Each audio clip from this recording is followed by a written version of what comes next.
وہ بادشاہ جس کے حملوں سے ایک پورا بر صغیر کانپ اٹھا۔ رات کی تاریکی میں مشلیں جل رہی تھیں، گھوڑوں کی سانسیں تیز تھیں، اور ایک عظیم سپہ سالار خاموشی سے آسمان کی طرف دیکھ رہا تھا، جیسے کسی بڑے فیصلے سے پہلے اپنے رب سے مدد مانگ رہا ہو۔ یہ کوئی عام بادشاہ نہیں تھا، یہ تھا محمود غزنوی، وہ حکمران جس نے اپنی بہادری، حکمت اور عزم سے تاریخ میں ایک منفرد مقام حاصل کیا۔ یہ کہانی شروع ہوتی ہے غزنی کے ایک مضبوط قلعے سے، جہاں ایک نوجوان محمود اپنے والد سبکتین کے ساتھ جنگی حکمت عملی سیکھ رہا تھا۔ بچپن سے ہی اس کے اندر قیادت کی صلاحیت نمایاں تھی۔ وہ صرف تلوار چلانا نہیں جانتا تھا بلکہ دشمن کو سمجھتا بھی تھا۔ وقت گزرتا گیا اور جب محمود نے اقتدار سنبھالا تو اس کے سامنے ایک واضح مقصد تھا، اپنی سلطنت کو مضبوط بنانا اور اسے وسعت دینا۔ مگر یہ راستہ آسان نہیں تھا۔ بر صغیر کی سرزمین دولت، طاقت اور بڑے بڑے راجاؤں سے بھری ہوئی تھی۔ ہر طرف مضبوط قلعے، بڑی فوجیں اور سخت مقابلہ تھا، لیکن محمود غزنوی کے ارادے اس سے بھی زیادہ مضبوط تھے۔ انہوں نے ایک کے بعد ایک مہم شروع کی، ہر بار ایک نئی حکمت عملی، ہر بار ایک نیا چیلنج، مگر ہر بار فتح ان کے قدم چومتی گئی۔ ان کی سب سے مشہور مہمات میں سے ایک تھی سومناتھ کا محرکہ۔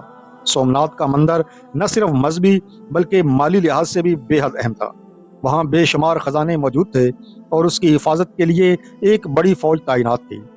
جب محمود غزنوی نے اس مہم کا ارادہ کیا تو بہت سے لوگوں نے کہا یہ ناممکن ہے، مگر محمود کے لیے ناممکن کا کوئی وجود نہیں تھا۔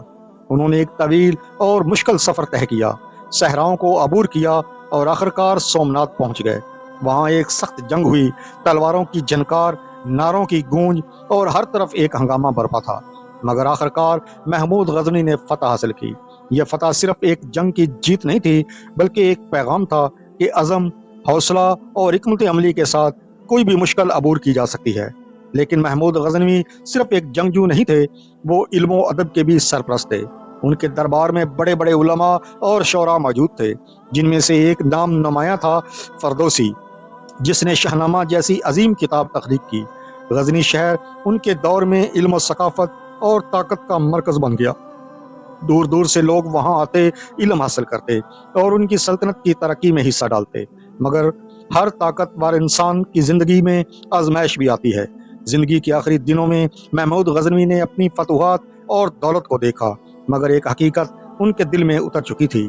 کہا جاتا ہے کہ انہوں نے اپنی ساری دولت اپنے سامنے رکھوائی اور خاموشی سے اسے دیکھتے رہے، پھر کہا یہ سب کچھ یہیں رہ جائے گا اور میں خالی ہاتھ جا رہا ہوں۔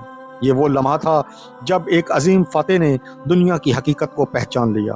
1030 میں یہ عظیم سپہ سالار اس دنیا سے رخصت ہو گیا، مگر اس کی کہانی ہمیشہ کے لیے زندہ ہو گئی۔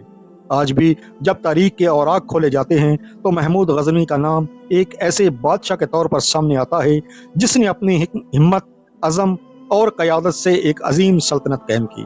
ان کی زندگی ہمیں یہ سکھاتی ہے کہ کامیابی صرف طاقت سے نہیں بلکہ حکمت، صبر اور مقصد سے حاصل ہوتی ہے۔ تو سوچیں، کیا ہم بھی اپنے مقصد کے لیے اتنی محنت کرتے ہیں؟ کیا ہم بھی مشکلات کے سامنے ڈٹ جاتے ہیں؟ کیا ہم بھی اپنی زندگی میں کوئی بڑا کارنامہ انجام دینے کا حوصلہ رکھتے ہیں؟ اگر ہاں تو یاد رکھیں، تاریخ صرف وہی لوگ لکھتے ہیں جو ہمت نہیں ہارتے۔ اگر آج ایسی سچی اور حیران کن تاریخی کہانیاں جاننا چاہتے ہیں تو ہڈن داستان کو ابھی سبسکرائب کریں، کیونکہ یہاں ہم لاتے ہیں تاریخ کے وہ راز جو اکثر چھپا دیے جاتے ہیں۔